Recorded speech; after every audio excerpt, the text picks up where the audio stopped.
Hey, good morning, grace and peace. Welcome to Find the Intersection. My name is Paul Dezay. It's good to be with you on this Friday morning. It's beautiful here in Muncie. It's not too warm. It's nice. And hey, since today is Friday, we conclude a week of studying the Bible together.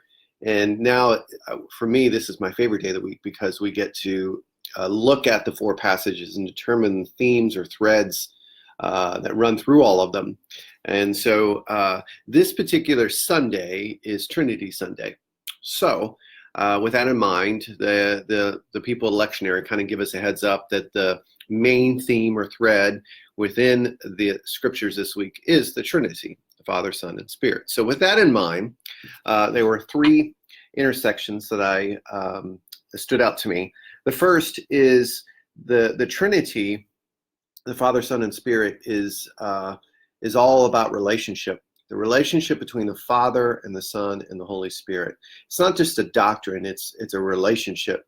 The Father loves the Son and the Son loves the Spirit, and they're in relationship. Even ancient Christians called it the divine dance, and Richard Rohr had an amazing book about that. It's this idea that they're in relationship together, and because of that relationship, it affects us. And so the second thing that stood out to me is because of that relationship, there is hope for the future.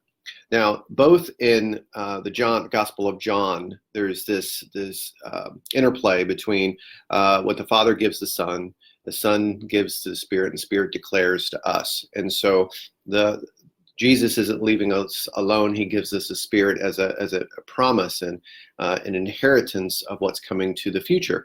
And so there's this hope for the future. And then Paul in Romans talks about our sufferings lead to hope. And so the relationship between Father, Son, and Spirit that is eternal gives us this hope that, you know what, the future is going to be okay. There's going to be new creation. Even though the first creation was messed up, there will be new creation. It's going to be okay. And then the last thing, because of the relationship between the Father, Son, and Holy Spirit, there is peace in the present. And Paul talks about that in Romans. And then again, in the gospel passage, there is Jesus is leaving. He is going to send someone. They're not going to be orphans. There will be an advocate, a companion with them. And so there's hope for the present. We're not alone because of the relationship of the Father, Son, and Spirit, because they love one another. They didn't want us to be outside of that love. So Jesus sent the Spirit for us so that we wouldn't be alone. We were being taken care of. We were being taught by the Spirit of truth. So the Trinity is the main overall theme, but then there's this focus on the relationship of the Trinity. And because of that relationship, there's hope for the future and there's peace in the present.